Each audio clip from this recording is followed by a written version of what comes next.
for the public hearing on on the appeal for his interim release on November 28. Itinakda na ng International Criminal Court Appeals Chamber sa November 28 sa interim release ni dating Pangulong Rodrigo Duterte. Sa scheduling order na inilabas ng ICC Appeals Chamber ngayong araw, tinanggal niya yung kagad. So, una pa lang, alam na natin kung ano yung plano nila sa Bayang Pilipinas. Ang pinag-uusapan natin ngayon, 2025 budget lang. Alam nyo ba na 2024 budget pa lang, mas malaki na ang budget ng DPWH kesa sa education sector? Nasa batas natin na dapat ang pinakamalaking allocation ng budget mapupunta sa education. Pero since 2024 budget, mas malaki na yung budget ng DPWH kesa sa education.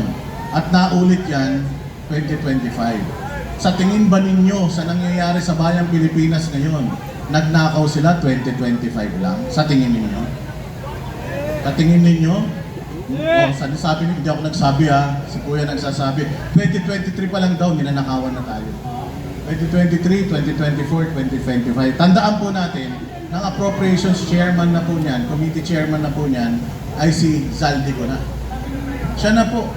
3 taon nilang pinagkatiwalaan si Zaldico. Pero ngayon, sinisira nila yung kredibilidad ni Zaldico. Kung wala naman palang kredibilidad si Zaldico, bakit pinabayaan niyo siya na mag-asikaso ng mga budget natin sa loob ng 3 taon ng budget ng Pilipinas? Doon pa lang niloloko na nila tayo Di ba? Ano mga ipinangako sa atin? 1 taon, 1 milyong pabahay. Ha? Ilan na? Ilan na? Okay, wala.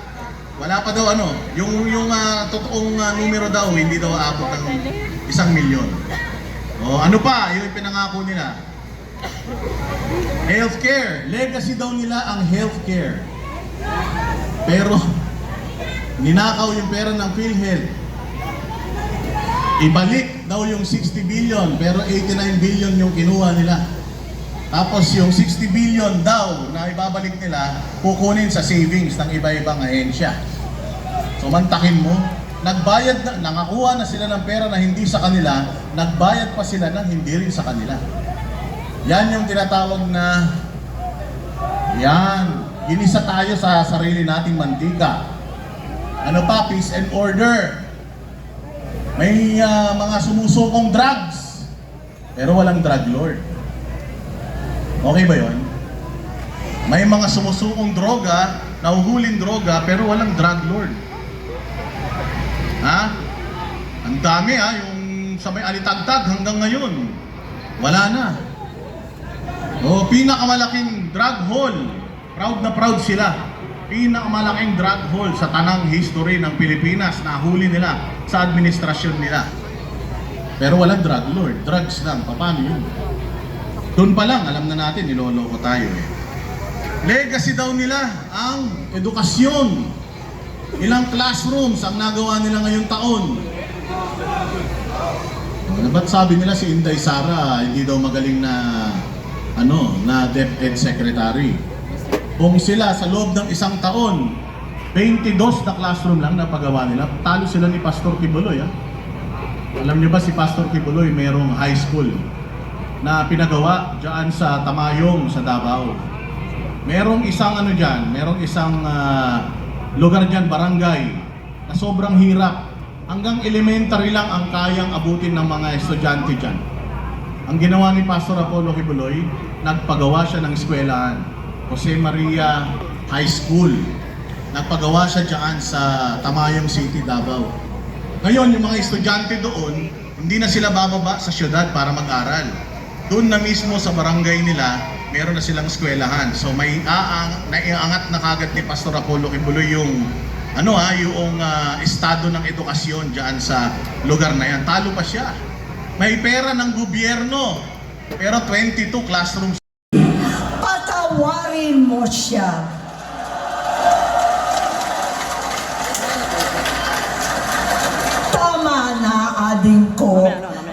Ayusin mo na ang paghihirap mo at ng bayan. Gaya nung umalis tayo sa palasyo, kaya ko pa rin hawakan ang iyong kamay, huwag kang matakot. Malaki na ang dulot sa iyo ng droga. Sinisisi ko ang sarili ko dahil hindi ako nakinig sa mga sumbong. Hindi ako nakialam. Hindi ako maniwala. Pero hindi pa huli ang lahat. Tama na, ading ko. Magpahinga na tayo. Umuwi na tayo. Magpagamot, magpagaling at nangangako ako. Hindi ako malilingat. Hindi ako magkukulang. Lahat ng kasama mo ngayon, hindi natin kasama sa pinakamadilim na bahagi ng buhay natin. Kasama mo sila ngayon dahil nasa taas ka pa. Ako at ang ating mga tunay na kapatid dito sa Luneta ang kasama mo kahit magdilim ulit ang lahat.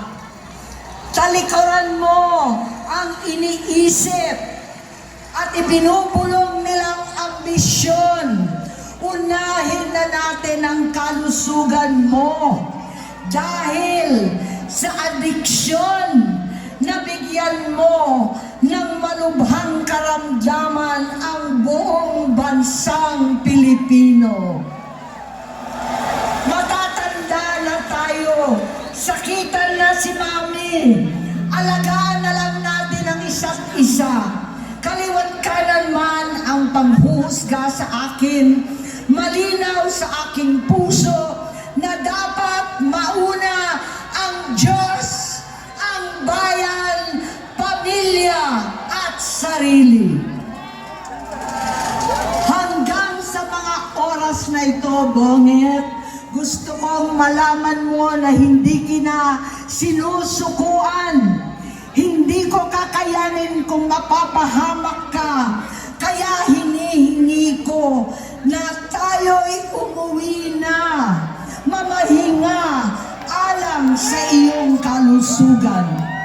Kaya kung mabigo at mawala sa iyo ang posisyon, pero hindi ko kayang mawala ka sa amin. Ayusin mo ang sarili mo. Magpagamot, alisin ang droga sa iyong sistema. Wala akong ibang gusto kundi gumaling ka, malampasan natin ito muli.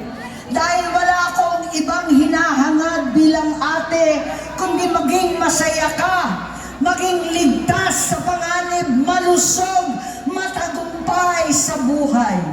Itama ang mali, labanan ang adiksyon, at ako hindi kailanman aalis sa iyong tabi. Susuporta at hindi titigil manalangin kasama ninyo dito sa Luneta at sa buong mundo.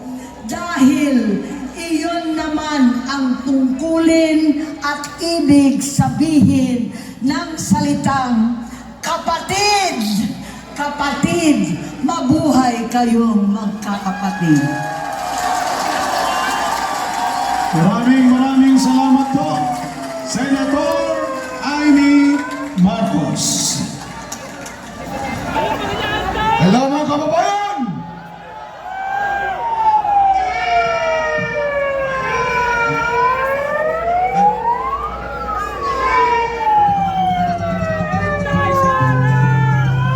Malinaw na malinaw!